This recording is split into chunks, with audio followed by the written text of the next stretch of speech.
Cette histoire commence en l'an 3972, lorsqu'un homme reçoit une profonde entaille à l'œil gauche. Cela survient après que l'Empire ait envoyé 14 de ses héros, armés de lances, pour éviter une invasion du pays des ténèbres. Cet homme, furieux, reproche à ses compagnons d'agir ainsi malgré leur camaraderie, mais les 7 héros restants observent les 3 corps sans vie à proximité et lui annoncent qu'ils recevront l'honneur à sa place, car il sera exécuté pour trahison envers l'Empire. Ainsi commence leur quête, en pleine période de prospérité. 20 ans plus tard, dans la ville de Rield, où la sécurité est très stricte, une jeune fille se cache dans un chariot. Elle espère bientôt atteindre le port et traverser la frontière pour rejoindre l'autre côté de la ville, où se trouvent les 7 héros. Cependant, peu après, Racheb, le moine-chef, annonce à tous qu'une exécution de clandestin sera réalisée. Il feint de ne pas apprécier cette tâche, bien que son regard révèle qu'il la savoure, justifiant ses actions par la nécessité de protéger la frontière. Il précise que les personnes souhaitant voyager doivent demander un laissez-passer au monastère. Pendant ce temps, un guerrier observe la scène depuis les hauteurs. Peu après, Racheb découvre l'un de ses gardes avec une jeune fille qui pleure et implore de l'aide. Le garde affirme qu'il s'agit d'une clandestine, mais la fille continue de pleurer. Racheb, impassible, déclare qu'elle connaîtra le même sort que les 4 précédents. C'est alors que notre protagoniste, Coinzel, arrive en l'appelant par le nom de Pipi, ce qui la surprend, car elle ne le connaît pas et ce n'est pas son nom. Coinzel la réprimande pour ne pas s'être rendu là où il lui avait dit, puis la libère des mains du garde. Racheb demande à Coinzel qui il est. Coinzel ment en prétendant être son frère, mais le moine ne le croit pas et annonce que les deux seront exécutés. Avant que Coinzel ne dégaine son épée, le guerrier observateur intervient, s'excusant pour les ennuis causés par ces jeunes. Il s'approche de Racheb et lui offre 5 pièces d'or pour obtenir son aide. Séduit par l'argent, Racheb accepte et les laisse partir, en déclarant qu'il semble rempli de vertu. Quelques minutes plus tard, Pipi remercie Coinzel de lui avoir sauvé la vie, mais il la réprimande doucement. Il lui explique qu'il était également dans ce chariot et prévoyait de passer la frontière incognito, mais son intervention a fait échouer son plan. L'homme leur dit que leurs projets sont naïfs et qu'ils n'arriveront jamais de l'autre côté ainsi.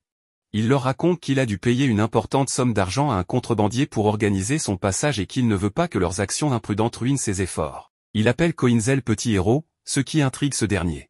L'homme explique que ceux qui aspirent à rejoindre l'autre côté pour devenir comme les 7 héros sont appelés ainsi. Coinzel et Pipi demandent des informations sur le contrebandier. L'homme leur demande quelles raisons importantes ils ont pour vouloir partir. Pipi lui confie qu'elle n'a plus rien ici, ayant tout perdu.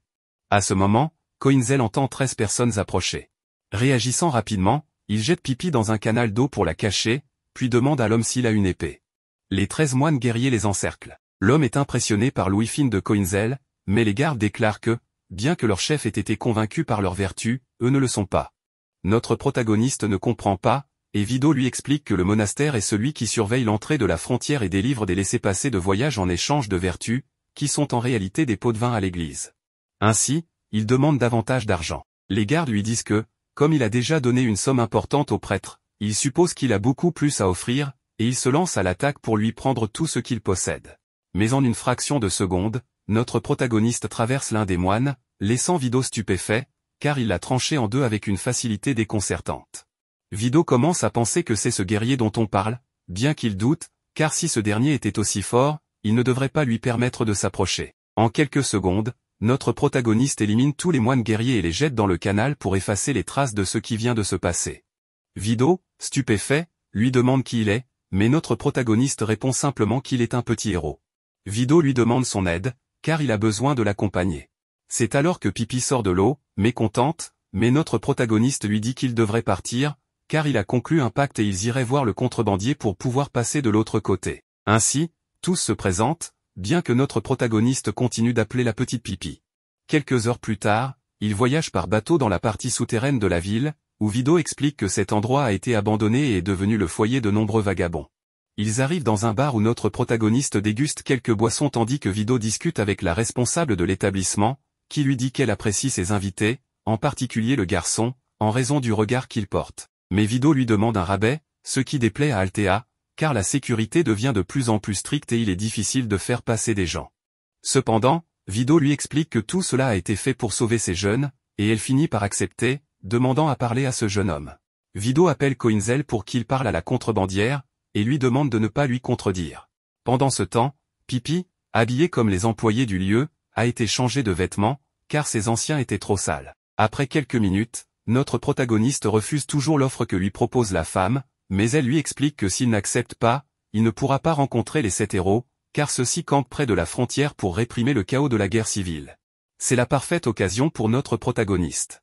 Tandis que Racheb observe le quartier souterrain avec dégoût, les considérant comme des déchets, il attend le moment propice pour exterminer toutes les rats.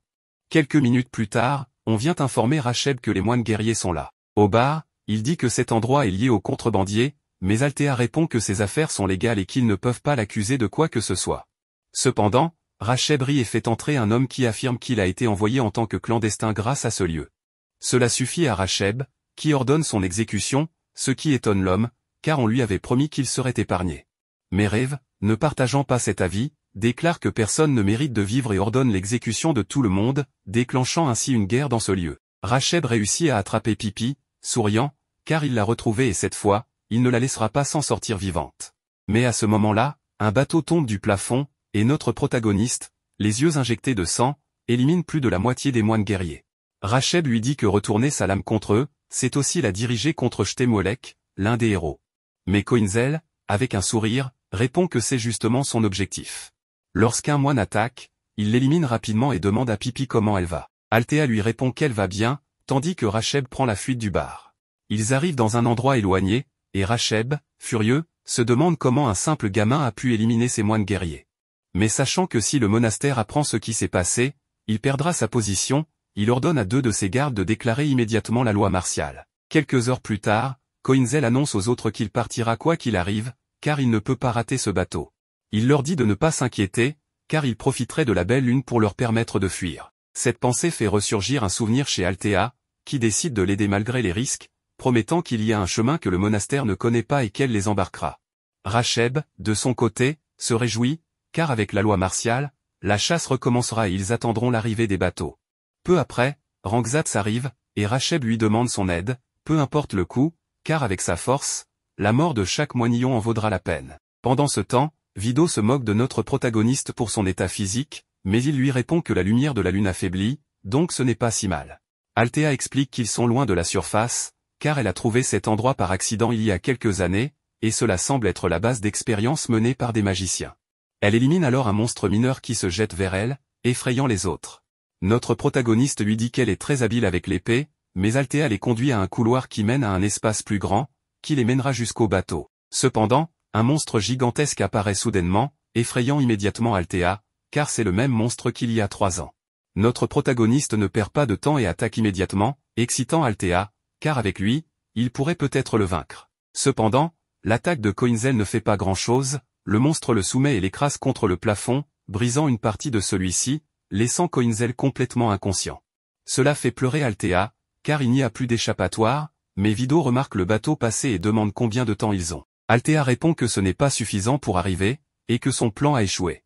Juste à ce moment, Pipi se réveille, confuse et ne sachant pas où elle se trouve. En voyant le monstre, elle a peur et demande ce qu'il est advenu de Koinzel. Althea lui explique qu'il est mort et que tout le monde ici mourra aussi. Vido n'est pas d'accord, et avec son arme, il attaque le monstre, reprochant à Althea d'être trop faible. Il lui dit que si elle veut abandonner, elle peut le faire, mais lui, il ne le fera pas. Grâce à son disque, il parvient à faire tomber le monstre, mais il n'a pas le temps de le vaincre.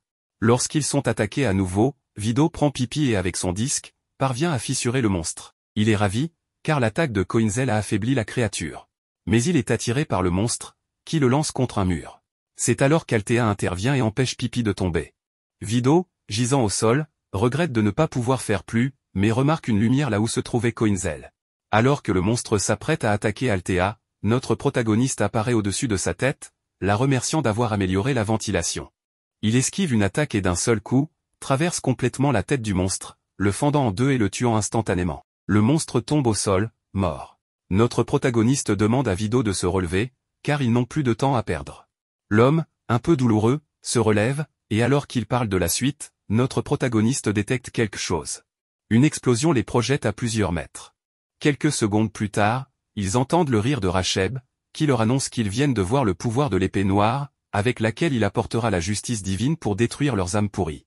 Notre protagoniste le défie du regard, alors que Racheb rit. Pendant ce temps, Rangzatz prépare sa prochaine attaque. Tout le monde est stupéfait et Vido ne comprend pas qui il est, mais Pipi et notre protagoniste commencent à entendre plusieurs voix de souffrance, comprenant que c'est cette épée qui génère ce bruit. Racheb rit et explique que Rangzatz était comme eux auparavant, mais qu'il s'est allié au monastère et a trouvé sa rédemption, ce qui lui a permis de découvrir leur stratégie. Cela met Althea en colère, car cela signifie que Rangzatz était auparavant un contrebandier et qu'il les trahit. Racheb leur dit qu'ils devraient se sentir coupables de voler l'argent qui devrait revenir à l'église, et il leur recommande de faire comme Rangzatz.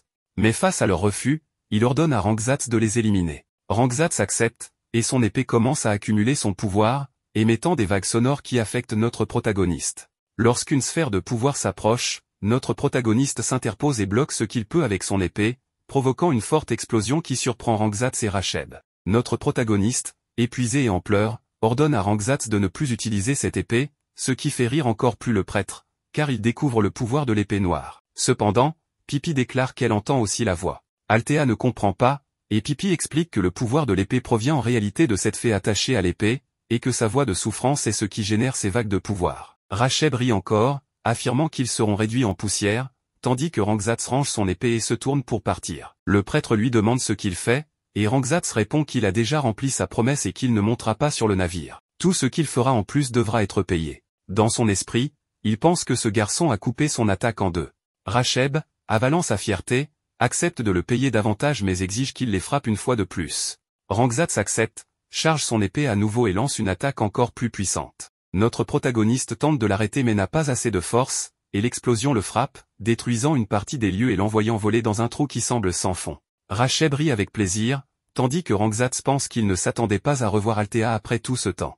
Quelques secondes plus tard, Vido soulève un morceau de débris et s'assure que les deux filles vont bien. Il dit qu'ils doivent partir rapidement pour atteindre ce navire et terminer leur mission. Cependant, Pipi insiste qu'ils ne peuvent pas abandonner Coinzel, mais Vido répond qu'il ne devrait pas s'inquiéter. S'il est bien celui qu'il pense, il s'en sortira sûrement. Pendant ce temps, notre protagoniste se réveille dans un endroit étrange, entendant la voix de Racheb, qui lui dit qu'il a beaucoup de malchance et que tout se terminera ici. Il ne pourra pas utiliser son pouvoir de la lune, car il est dans un endroit très éloigné. Racheb rit en présentant la confrérie des saints gardiens, qui protège l'endroit le plus profond du monastère. Bien qu'il trouve regrettable d'utiliser des guerriers d'un tel niveau contre un simple enfant qui a perdu ses pouvoirs lunaires, il considère cela comme une punition pour l'avoir ridiculisé. Pendant ce temps, notre protagoniste a un souvenir. Notre protagoniste avait une apparence différente il y a de nombreuses années. Un de ses compagnons l'avait averti qu'il serait en charge du rituel seul, et qu'il devait aller avec les autres pour accomplir leur mission, étant le plus puissant des épéistes.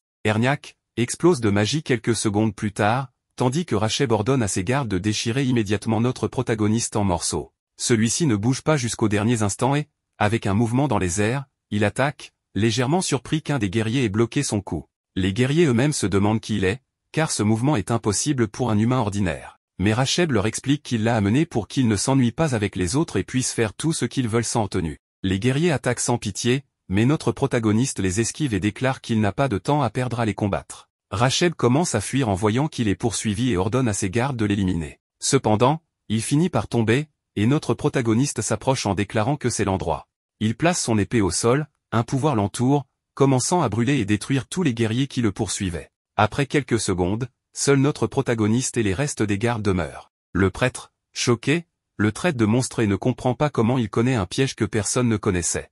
Notre protagoniste avoue qu'il est déjà passé par cet endroit dans le passé, se souvenant comment son maître, Erniak, lui avait expliqué qu'ils avaient repris cette forteresse. Cependant, elle contenait trop de cercles magiques et de pièges, et il avait dû tout mémoriser.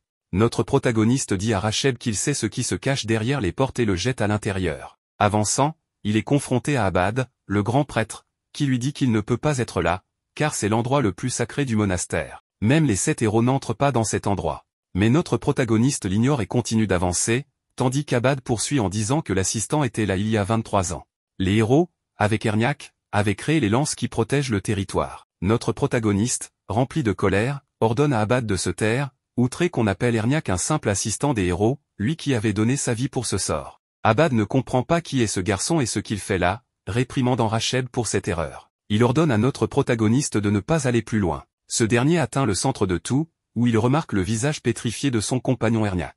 Il lui dit qu'il est revenu après de nombreuses années et avec une apparence différente, mais qu'il est là à nouveau. Abad se met alors à raconter l'histoire de ce qui s'est passé. Il y a 23 ans, les 7 héros étaient dans cet endroit, qui était alors un champ de bataille. Ils avancèrent avec leurs 7 compagnons, parmi lesquels figuraient les 4 lances de la trahison, éliminés par les 7 héros pour s'être alliés à l'ennemi. Cependant, Les 7 héros ne purent quitter ces terres, mais ils créèrent au moins un grand mur pour protéger le territoire. Notre protagoniste se souvient de l'année 3969, lorsque les autres n'étaient pas d'accord avec Erniak, car ils devaient accomplir leur mission. Mais notre protagoniste accepta de suivre son compagnon et demanda aux autres d'avancer, promettant qu'il les rejoindrait après avoir rempli leur mission. Il fit la promesse qu'ils achèveraient cette mission et reviendraient tous vivants, fixant du regard Landgrave. Mais Abad lui dit qu'à cette époque, il n'était qu'un simple marchand qui a vu le pouvoir émerger de cet endroit, comment les 1000 lances ont été forgées. Il a compris la puissance qui s'y trouvait et a créé ce monastère pour protéger cet endroit. Par cet acte, le héros légendaire, Landgrave Stemwolek, que nous appellerons mieux Stem, un titre signifiant quelque chose comme prince, lui a confié la supervision de la frontière. Notre protagoniste se met alors à rire, parlant à Erniak, car en revenant dans ce lieu après 20 ans, il découvre le titre donné à Stem. Cela lui semble incroyable, car il connaissait le bandit qui était si fier de la mission confiée par l'empereur. Cependant, il n'oubliera jamais une chose, la manière dont il riait toujours, même lorsqu'il était en train de le déchiqueter. Ce souvenir est ce qu'il garde le plus clairement, lui et les autres riaient avec excitation, sachant ce qu'ils allaient accomplir. Ils ont réduit Kfer, Gustave, Krantel et lui-même en morceaux, un acte qui les enthousiasmait au point de les faire hurler comme des maniaques. Ces souvenirs remplissent notre protagoniste d'un profond sentiment d'impuissance. Mais l'heure est venue de partir. Il remercie Erniak pour tout ce qu'il a fait et pour avoir tant protégé l'Empire, mais il doit maintenant passer à autre chose. Il libère son épée, ce qui effraie Abad, qui ordonne à Racheb de l'éliminer avec une grande colère. Abad tente une attaque désespérée, mais notre protagoniste la bloque et détruit immédiatement la rune magique, s'excusant auprès de son compagnon. Une grande explosion commence alors à illuminer les lieux. Pendant ce temps, Vido constate que le navire leur a échappé et qu'ils sont entourés par les gardes du monastère. Ils n'ont aucune échappatoire. Mais à cet instant, un énorme rugissement se fait entendre, et ils voient le monastère s'effondrer, ainsi que le mur des lances de pierre disparaître. Racheb utilise même Abad comme bouclier. Les gardes, terrifiés par ce qui pourrait arriver, prennent la fuite, tandis que des centaines de personnes commencent à franchir la frontière, n'ayant plus rien pour les en empêcher. Notre protagoniste quitte les lieux, observant tout ce qui s'est passé et assimilant les événements. Il se rappelle cette nuit où il est arrivé avec Erniak à cet endroit. Erniak lui avait dit qu'il ne pouvait pas retourner avec lui, car il y avait une forte probabilité que le cercle magique piégé dans cet endroit les retienne. Il espérait que la mission serait accomplie avec les 12 autres héros et qu'un jour, il reviendrait en ce lieu. Maintenant, notre protagoniste exprime des regrets envers son ami pour ne pas avoir pu tenir cette promesse. Cependant, il jure qu'il prendra sa revanche sur les 7 héros et espère qu'Erniak pourra enfin reposer en paix. Pendant ce temps, Rangzatz observe tout ce qui se passe. Racheb lui demande de l'aide, car avec la mort de Abad, il deviendrait le maître du monastère. Mais une foule en colère arrive, décidée à en finir avec Racheb. Rangzatz, de son côté, déclare simplement qu'il doit maintenant trouver quelqu'un pour lui donner du travail. Vido, quant à lui, réussit à voler un navire appartenant aux gardes du monastère. Avec les filles, ils quittent cet endroit dans l'intention de rejoindre leur propre navire. Althea remarque que les affaires de contrebande sont désormais terminées, tandis que Pépi se demande où pourrait bien être Coinzel. À ce moment-là, un wyvern vole à côté d'elle, et elle réalise qu'il s'agit de notre protagoniste. Pendant ce temps, les 7 héros observent la destruction du mur. Les habitants de l'endroit, d'abord remplis de peur, retrouvent espoir en voyant les 7 héros, convaincus qu'ils les protégeront. Ces héros sont les légendaires protecteurs du royaume, après tout. Les habitants commencent à les acclamer, bien que les héros eux-mêmes ne réagissent pas. Stem, en revanche, essaie de cacher sa peur, incapable de comprendre pourquoi le ciel semble si sombre. La prêtresse fixait les lunes jumelles suspendues dans le ciel. Leur alignement étrange projetait une lueur pâle sur la terre. Des larmes coulaient sur son visage alors qu'elle murmurait ses craintes, cet alignement annonçait un funeste présage, prédisant un avenir sombre et turbulent. Au loin, Coinzel chevauchait son dragon volé, ses ailes fendillant l'air alors qu'il approchait de la cité des 7 héros. Sa détermination brûlait comme une flamme. Son voyage fut interrompu lorsqu'un immense vaisseau aérien apparut au-dessus de lui, tentant de le percuter. Bien que le navire ait raté sa cible, 2 des 7 héros décochèrent des flèches avec une précision mortelle, frappant Coinzel et le faisant s'écraser au sol avec son dragon. Malgré ses blessures, Coinzel se releva, fixant son regard sur la forteresse des 7 héros. Rien ne pourrait l'empêcher d'y entrer. Les 7 héros sortirent du grand château, leur présence imposante captivant l'instant. En apercevant Glenn, la rage envahit Coinzel. Les souvenirs de trahison le submergèrent, et il se précipita vers Glenn. Avant qu'il ne puisse l'atteindre, l'un des héros utilisa ses pouvoirs pour l'immobiliser. Paralysé, Coinzel lutta en vain tandis que les autres guerriers descendaient pour l'attacher solidement avec des cordes, le rendant complètement impuissant. Les citoyens de la ville, témoins de la scène, éclatèrent de colère, exigeant que Glenn tue Coinzel. Glenn calma la foule d'une voix calme mais autoritaire. Il expliqua qu'il ne tuerait pas ce garçon, supposant que celui-ci avait beaucoup souffert des conditions difficiles frappant leur terre et était venu parce qu'il ne supportait plus la vie derrière les murs. Avec ces mots, Glenn épargna Coinzel et s'éloigna, entouré des autres héros. La foule, émue par la compassion de Glenn, changea de ton et se mit à scander des louanges, le célébrant comme une figure noble et juste. Mais les pensées de Coinzel étaient amères. Il considérait que Glenn cherchait simplement à gagner la faveur du peuple, à devenir le seul roi tout en accusant d'autres de trahison pour cacher la vérité. Son visage trahissait son cœur brisé et son désespoir alors qu'il s'éloignait, les épaules lourdes de chagrin. Alors qu'il errait seul, Coinzel fut soudainement attaqué par une guerrière chevauchant un dragon.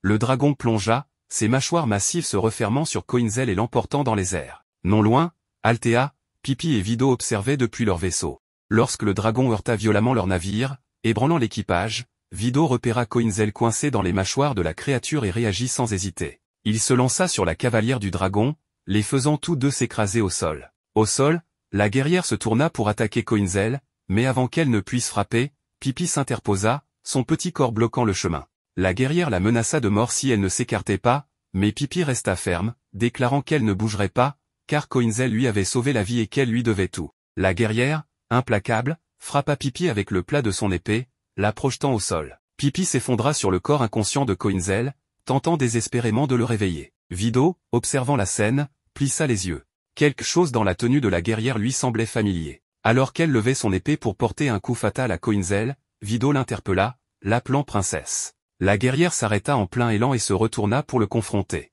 Vido lui demanda pourquoi elle portait une armure de vengeance. La princesse hésita avant d'expliquer ses raisons. En l'écoutant, l'expression de Vido passa à la stupeur. Il comprit que Coinzel avait tué leur Kratos.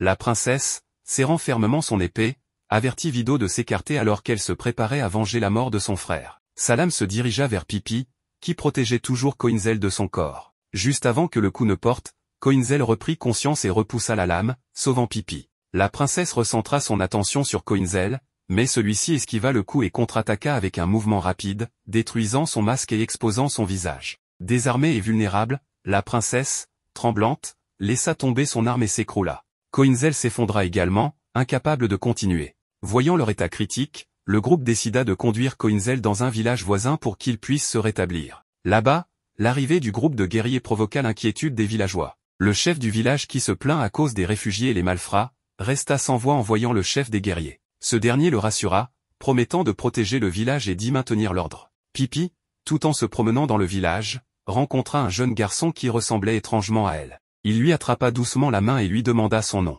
Pippi le fixa, stupéfaite par ses traits.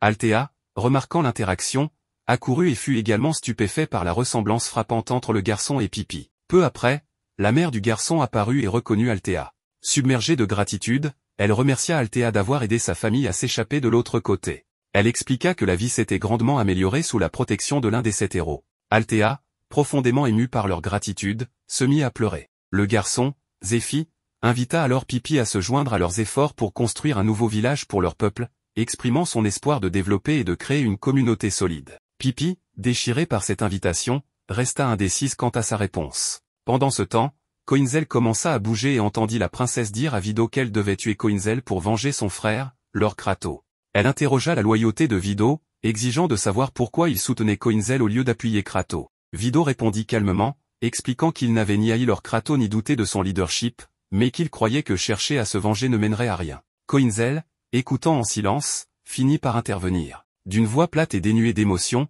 il leur dit qu'il pouvait le tuer s'il le souhaitait. Jetant son épée au sol, il les invita à mettre fin à ses jours. Vido, furieux des paroles de Coinzel, le frappa au visage.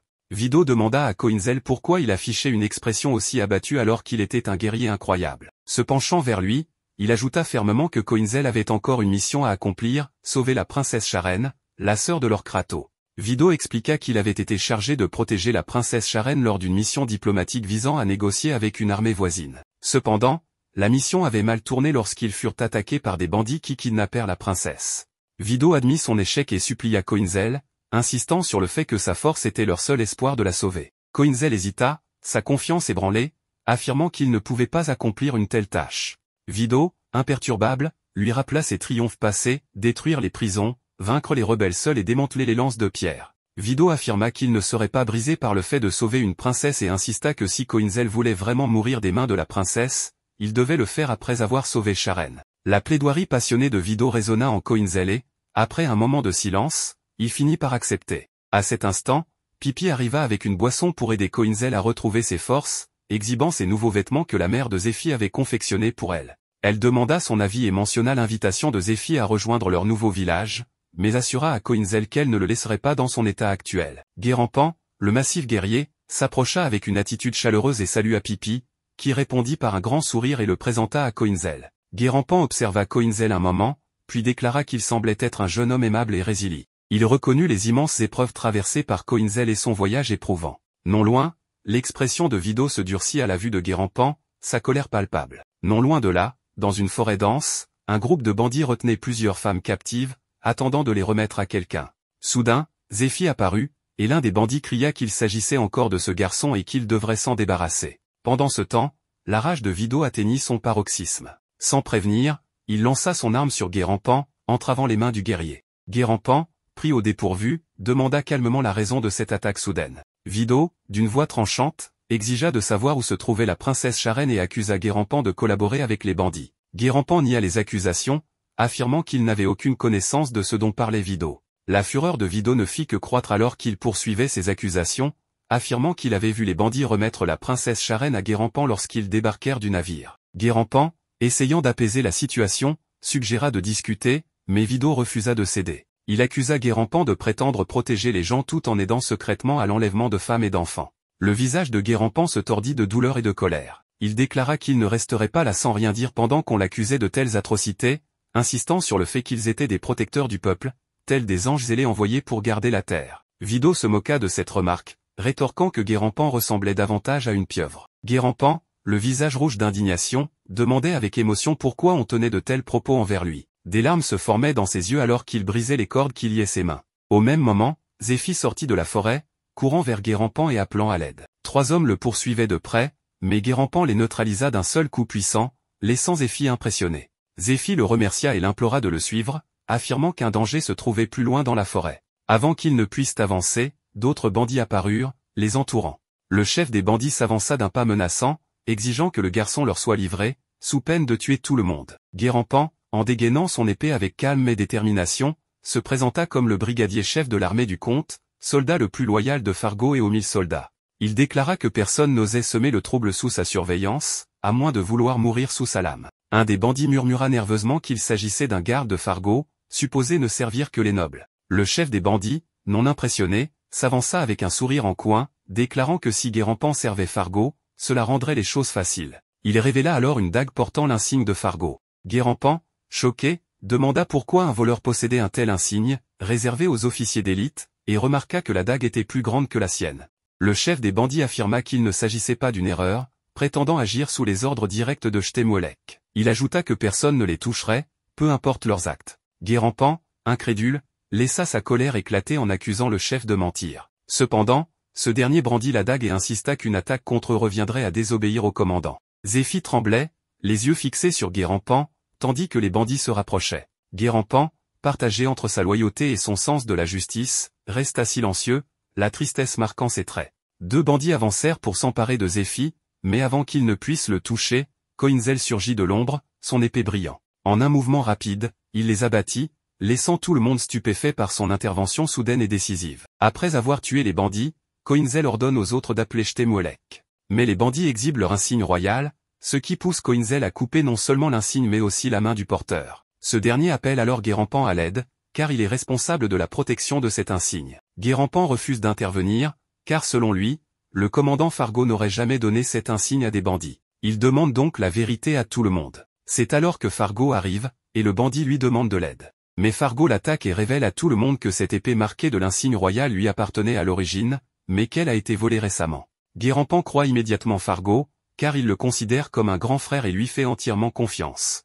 Ensuite, Fargo remercie Coinzel d'avoir éliminé les bandits et d'avoir ainsi protégé l'honneur de Chtemouelec. Guérampan et Fargo s'apprêtent à partir, mais Vidot les arrête, car il ne leur fait toujours pas confiance. Il les interroge alors sur Charène, la sœur de leur Crato. Fargo accepte d'emmener Vidot voir Charène, mais il explique qu'il ne peut pas encore la leur rendre, car il a besoin d'elle pour discuter avec les différents territoires frontaliers afin de protéger les personnes dotées de pouvoirs spéciaux. Cependant, il accepte de leur permettre de la voir chez le maire. Vidot informe Althea de cette proposition et exprime encore ses doutes. Il ajoute que si Fargo tient parole, son voyage prendra fin et leurs chemins se sépareront. Cela attriste Pippi. Pendant ce temps, les bandits attendent toujours le retour de leurs compagnons. Mais Guérampan arrive et les élimine tous. Les filles que Guérampan était venu sauver commencent alors à avoir peur de lui. Lorsque Zéphie arrive, elle le remercie, ce qui rend Guérampan jaloux. Pauvre Guérampan, il a beau avoir un corps imposant, il a aussi un grand cœur. Ensuite, il est question de partir, mais Pippi attend le retour de tout le monde pour passer un dernier moment ensemble. Vidot et Cucharundo vont voir Fargo,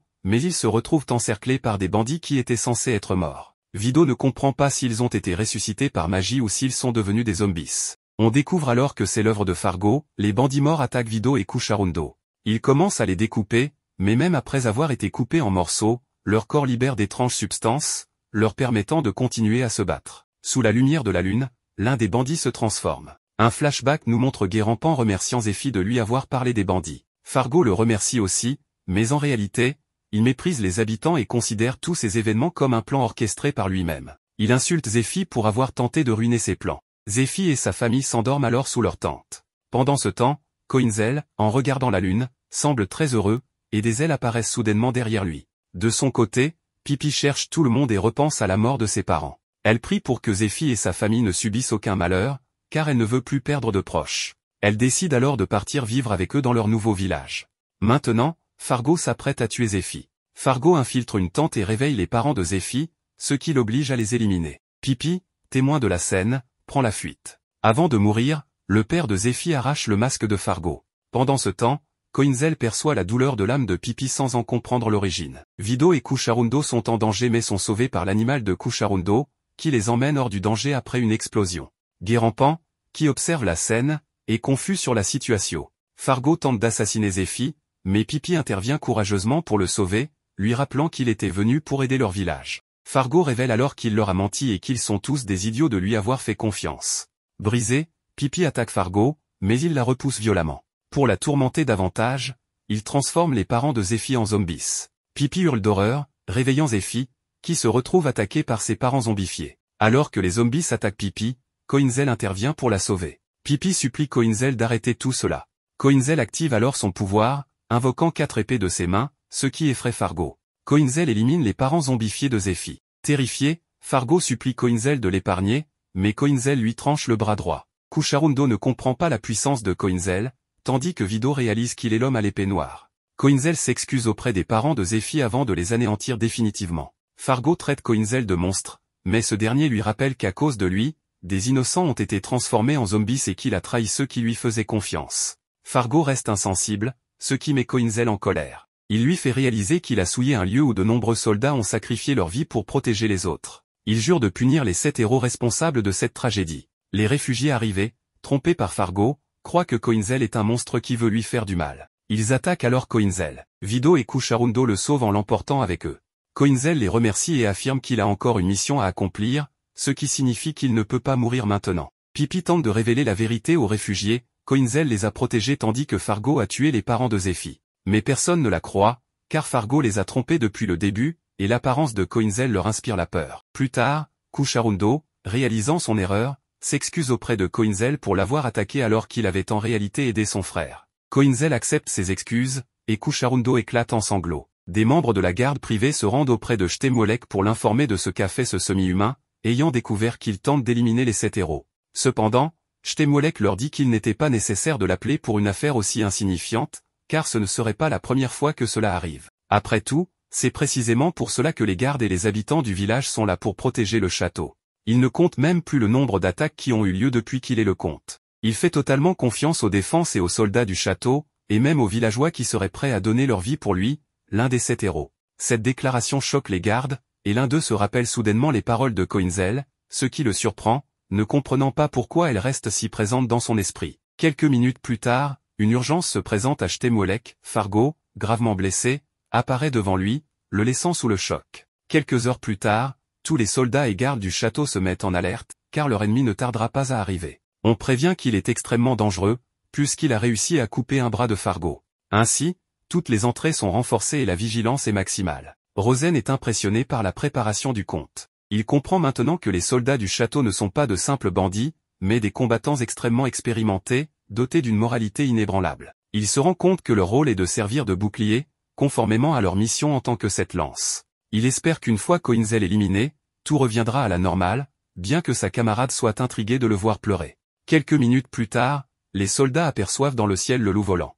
Ils envoient immédiatement des dragons à sa poursuite, tandis que les archers se préparent à tirer. Vido demande à notre protagoniste s'il est sûr de lui, mais ce dernier lui répond qu'il s'y attendait et qu'il devait être prêt. La créature vole avec agilité, esquivant les flèches, mais dans le château, on donne l'ordre d'utiliser l'arme spéciale. Un gigantesque canon magique est déployé. Vido est stupéfait et demande si Coinzel l'avait prévu. Ce dernier confirme, tout en avouant être surpris par l'évolution du château. Pendant que les soldats préparent le tir de l'artillerie magique, il rappelle que cette arme a déjà décimé des armées et repoussé de nombreuses attaques. Cependant, certains trouvent excessif de l'utiliser contre un simple semi-humain, mais il faut démontrer leur puissance et punir ceux qui osent les défier. Pendant ce temps, Shtemolek remarque la poursuite et dit à Fargo que son corps devrait tenir malgré sa blessure. Il lui demande de s'asseoir et d'observer comment il corrige l'erreur qu'il a commise. La fille avec Coinzel remarque que les dragons les forcent à se diriger vers le canon. Mais notre protagoniste ne peut s'empêcher de repenser à l'époque où, avec Shtemolek, ils avaient été chargés de récupérer cette arme magique pour protéger l'empereur en pleine guerre. Il avait alors été surpris de voir Shtemolek maîtriser l'art de la pierre magique. Ce dernier lui avait répondu qu'il avait lui-même été étonné d'apprendre que le meilleur épéiste était le fils d'un forgeron.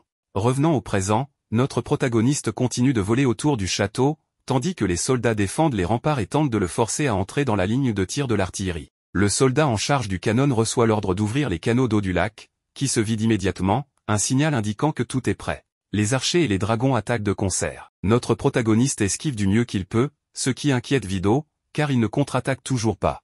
Coinzel, lui, observe avec admiration les guerriers, qui sont aussi courageux qu'autrefois et prêts à mourir pour l'empereur. Rosen remarque que notre protagoniste semble en difficulté, mais suppose qu'avec la puissance de la lune presque à son apogée, il pourrait atteindre son objectif s'il abandonnait ses compagnons pour attaquer directement le château. Pourtant, ce n'est pas une option. Le canon est prêt à tirer. Alors que notre protagoniste approche, il s'arrête soudainement face à l'arme, se tourne et libère ses armes. Voyant les dragons le poursuivre, il est impressionné par la détermination des soldats. Au même instant, Shtemolek, excité, annonce que leur armée va démontrer sa puissance en anéantissant leur ennemi. Le canon tire un rayon de lumière qui frappe directement notre protagoniste. Mais au lieu de fuir, il fonce droit vers le canon. Les soldats sont stupéfaits. Le canon s'illumine intensément, aveuglant certains d'entre eux. Lorsque la lumière disparaît, ils réalisent que le loup continue d'avancer. Ils ne comprennent pas ce qui s'est passé et le poursuivent, mais constatent que personne ne le monte. Rosen éclate de rire, émerveillé, Coinzel a réussi à détruire le canon sans être affecté par son tir. Il s'est infiltré dans le château sans verser une seule goutte de sang. Le chaos s'empare du château alors que les soldats se lancent à la recherche de l'intrus. Shtemolek, quant à lui, est sous le choc, incapable de comprendre ce qui vient de se passer. Pendant ce temps, notre protagoniste et ses compagnons avancent par un canal souterrain. Vido ne comprend toujours pas ce qui s'est passé, et notre protagoniste lui explique que c'était son plan depuis le début. Il savait que la magie noire de la fée transformerait le tir du canon en eau, leur permettant d'accéder à ce passage secret, inconnu même des soldats. Vido se demande comment il peut être au courant d'un tel passage. Quelques instants plus tard, ils arrivent dans un couloir où notre protagoniste est surpris de voir Guérampan, tout aussi étonné de le trouver là. Seuls les plus proches de Shtemolek connaissent ce passage secret.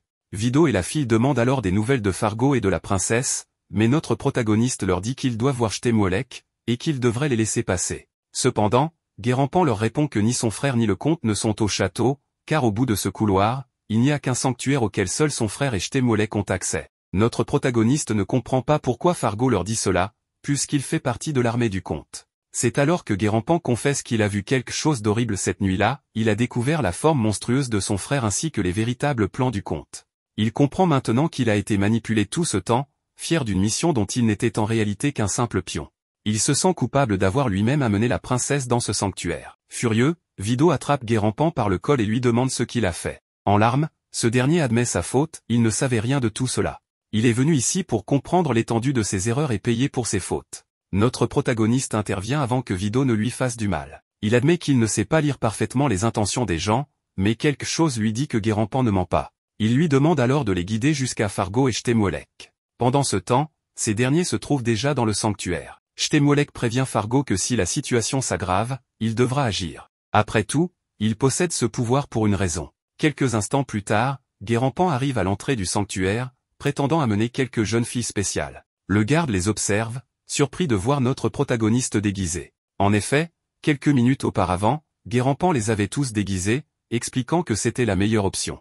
Il leur avait révélé qu'il transportait régulièrement des semi-humaines aux prêtres, bien qu'il ignore leur sort exact. Selon les rumeurs, on leur retirait le sang noir avant de les envoyer vivre ailleurs en paix. Guérampan insiste pour remettre lui-même ces jeunes filles à Fargo et demande qu'on le fasse appeler. Un moment plus tard, Fargo arrive, encore affaibli par ses blessures. Il se montre surpris que Guérampan les fait appeler, car d'habitude, il lui laisse simplement les filles. Mais cette fois, Guérampan lui demande de lui montrer la vérité. Il veut savoir en quoi il a participé, quelles atrocités ont été commises. Fargo ne comprend pas l'attitude de son frère, jusqu'à ce que Guérampan, furieux, lui révèle qu'il l'a vu cette nuit-là. Il a vu de ses propres yeux comment Fargo a tué les parents de Zéphi et les a transformés en monstres. Il réalise maintenant que Fargo lui a menti depuis le début et exige la vérité. Mais contre toute attente, Fargo se contente de sourire. Il comprend maintenant pourquoi son frère agit ainsi. Il explique alors qu'il protégeait en réalité certaines semi-humaines cette nuit-là et qu'il a dû éliminer des infiltrés qui tentaient d'attaquer les 7 héros. C'est pour cela qu'il a utilisé son pouvoir, un pouvoir qui lui a été implanté lorsqu'il était enfant par un homme maléfique qui a expérimenté sur lui. Il cache ce secret au comte, car il est inconcevable qu'un de ces hommes possède une magie du royaume obscur. Il n'a utilisé ce pouvoir que pour sauver des vies innocentes. Guérampan est bouleversé, alors que notre protagoniste et les autres savent qu'il ment effrontément. Pourtant, en larmes, Guérampan choisit de croire en son frère. Il lui demande s'il peut encore lui faire confiance, et Fargo lui répond que oui. Il le remercie même d'avoir toujours accompli sa mission, ajoutant qu'ils parleront plus tard d'une mission spéciale que leur a confiée le comte. Guérampan, soulagé, se retourne vers les autres et leur demande s'il compte aussi s'excuser pour l'avoir jugé à tort. Mais c'est alors que Fargo se fige, reconnaissant notre protagoniste. Guérampan tente d'expliquer la situation, mais un pouvoir sombre le transperce soudainement. Fargo, furieux, lui demande s'il a amené des intrus jusqu'au sanctuaire. Il le transperce encore davantage avec sa magie, affirmant qu'il n'a plus besoin de lui. Alors qu'il s'apprête à l'achever, notre protagoniste intervient et bloque l'attaque, se jetant sur Fargo. Ce dernier se défend du mieux qu'il peut, bien qu'agacé par la lenteur de son adversaire. Mais notre protagoniste est catégorique, il est temps de mettre fin à cette mascarade. Fargo accuse son frère de l'avoir trahi, mais notre protagoniste réplique que c'est sa propre faute, il aurait dû l'éliminer plus tôt. Pris au dépourvu, Fargo propose un marché, il leur livrera la princesse et, en échange, ils oublieront tout ce qui s'est passé. Après tout, Coinzel, le héros des frontières, ne devrait pas ternir sa réputation en attaquant le château du comte. Mais lorsque notre protagoniste apprend que la princesse est bien ici, il rejette immédiatement l'offre. Il annonce qu'il tuera Fargo, puis ira la sauver. Aucun compromis n'est possible, il doit aussi en finir avec Shtemolek. Fargo, choqué, esquisse un sourire sinistre. Il regarde son frère et lui dit qu'il va enfin découvrir la vérité sur ce qui est arrivé à ces jeunes filles. Une énergie sombre jaillit de son corps, révélant les visages déformés des nombreuses victimes qui ont souffert entre ses mains. Guérampan ne peut que regarder horrifié et en larmes ce qu'il a causé aux filles qu'il transportait. Fargo rit sarcastiquement en expliquant que ces filles sont devenues des épées pour protéger le comte. Rempli de rage, notre protagoniste ne supporte plus d'entendre ces paroles et se jette sur lui avec une fureur brûlant dans ses yeux. Fargo, surpris, se défend tout en affirmant qu'il comprend maintenant la situation, même s'il admet qu'il ne sera jamais assez rapide pour vaincre son adversaire. Il attaque alors en riant frénétiquement, mettant Coinzel sur la défensive et le défiant de révéler son arme secrète. Vido, de son côté, demande pourquoi il ne l'utilise pas, mais notre héros leur rappelle qu'il ne peut pas user de son pouvoir sans voir le ciel et la lumière de la lune. Vido et Atto s'éloignent, après un échange de signaux, lancent une attaque combinée qui surprend Fargo, d'autant plus que Coinzel l'attaque également. Leur objectif est de disperser ses tentacules, mais même cette stratégie ne suffit pas. Fargo contre-attaque avec force, réussissant à déchirer l'uniforme de notre héros. Coinzel bondit dans les airs, mais Fargo transperce l'une de ses mains, le forçant à lâcher son épée. Vido et Atto sont sous le choc, mais Guérampan lance une dague à notre protagoniste, qui parvient à l'attraper. Contre toute attente, il esquive les tentacules et plante l'arme en plein front de Fargo, mettant ainsi fin au combat. Alors qu'il s'apprête à repartir, Vido et Atto demandent ce qu'il adviendra de Guérampan. Coinzel, sans se retourner, leur ordonne d'avancer, laissant Guérampan seul, effondré en larmes auprès du corps de son frère. Dans un souvenir de l'année 3968, notre protagoniste et Shtemolek observent des soldats célébrer la construction d'une arme. Après une bataille, Shtemolek commande qu'il est temps de rejoindre les autres, tandis que notre héros le complimente sur son allure élégante, très différente du bandit qu'il avait connu. Pendant ce temps, les gardes demandent à Shtemolek s'il est prudent de rester là après l'intrusion récente, mais Shtem leur assure que Fargo reviendra bientôt avec la tête des assaillants. Il s'enquiert ensuite du nouveau spécimen capturé. Le chef des gardes lui répond qu'il s'agit d'une elfe aux cheveux sombres, une rareté. Cette espèce possède un corps semblable à celui des humains, mais avec une puissance et les biens supérieurs. Stem, ravi, se lamente du fait qu'elle soit une sauvage des frontières, mais se réjouit à l'idée d'exploiter son corps jusqu'à la dernière goutte de son sang. C'est alors que notre héros surgit, éliminant les gardes à l'entrée. Stem, furieux de l'échec de Fargo, ordonne que personne ne soit épargné. Coinzel avance, impitoyable, tandis que Stem annonce qu'il affrontera lui-même l'intrus. Amusé, notre protagoniste lui rappelle son âge avancé, mais Stem ne le reconnaît pas. Il lui rappelle qu'il se trouve au château du comte. Notre héros répond qu'il le sait, mais qu'il entend surtout la souffrance d'une elfe soumise à la magie noire. Vido et Atto reconnaissent immédiatement Sharon et se précipitent vers elle, mais Stem ordonne aux gardes d'activer un plan de contingence. Des lumières s'allument au sol, révélant des milliers d'ossements et de crânes, laissant Vido et Atto sous le choc. Stem se moque d'eux, affirmant que ces restes appartiennent aux rebelles venus sauver l'elfe. Il se vante d'être l'un des 7 héros ayant sauvé l'Empire et que l'elfe deviendra un pilier du royaume éternel. Mais notre héros l'interrompt, lui ordonnant de se taire, car il a trop entendu et comprend maintenant à quel point Stem est tombé bas. Vido et Atto parviennent à libérer Sharon et maudissent le comte pour ses actes. Stem leur reproche de s'être retourné contre lui pour une femme, après tout ce qu'il a fait pour les sauver des griffes de l'Empire de Wishtech. Coinzel lui rappelle qu'il fut jadis un noble guerrier qui risquait sa vie pour son peuple. Mais Stem ne comprend pas pourquoi cet elfe le regarde ainsi, empli de tristesse, et cela l'énerve encore plus. Coinzel lui annonce qu'il mettra fin ici et maintenant au péché qu'il a commencé il y a si longtemps. Il l'attaque, mais Stem esquive avec une agilité surprenante, bondissant sur les murs. Tous sont stupéfaits par sa vitesse. Lorsqu'il bloque une attaque de Coinzel, il se moque de lui en affirmant que malgré sa victoire contre Fargo, il ne le trouve pas si fort. En tant que l'un des 7 héros, il fera justice en éliminant ce traître. Atto demande à Vido de protéger Sharon pendant qu'il cherche un passage vers l'extérieur. Stem se jette sur notre héros, affirmant qu'il devrait se sentir honoré d'être tué par un héros impérial. Pourtant, il s'énerve rapidement en voyant que Coinzel ne fait que se défendre et lui inflige une profonde entaille à l'épaule. Coinzel se maudit de ne pas pouvoir esquiver. Le comte est stupéfait de voir une lueur dans son abdomen, mais Coinzel l'attaque à nouveau, lui causant une autre blessure. Malgré tout, Stem combat toujours de la même manière. Pendant ce temps, les gardes accélèrent le processus d'activation de leur arme secrète. Stem jubile lorsqu'il parvient à blesser notre héros, mais il est choqué de voir que lui aussi saigne abondamment. Il ne comprend pas comment un simple semi-humain peut l'atteindre, alors qu'il est censé être renforcé par le sang des semi-elfes. Notre héros enchaîne plusieurs attaques, le couvrant de blessures. Peu à peu, Stem reconnaît son style de combat et, stupéfait, lui demande qui lui a enseigné. Coinzel lui demande alors s'il ne l'a toujours pas reconnu. Cela fait 20 ans qu'il le traque pour se venger. Stem est frappé de stupeur en réalisant que son adversaire est Askeri, leur ancien frère d'armes, et est toujours en vie. Coinzel utilise une technique de vent sombre pour foncer à une vitesse extrême sur le comte et lui infliger de multiples blessures. Cependant, il est surpris de voir son propre corps subir les effets de la technique. Stem, gravement blessé, s'écroule et murmure qu'il est impossible que Coinzel ait survécu, rappelant qu'il l'avait démembré et jeté à une mort certaine dans la forêt sombre. Coinzel s'approche et lui rappelle qu'après que Glenn lui ait arraché un œil, Stem l'avait lâchement attaqué par derrière pour lui couper un bras. À présent, il se venge, et après lui, il s'occupera des 6 autres. Vido et Atto sont abasourdis par cette révélation.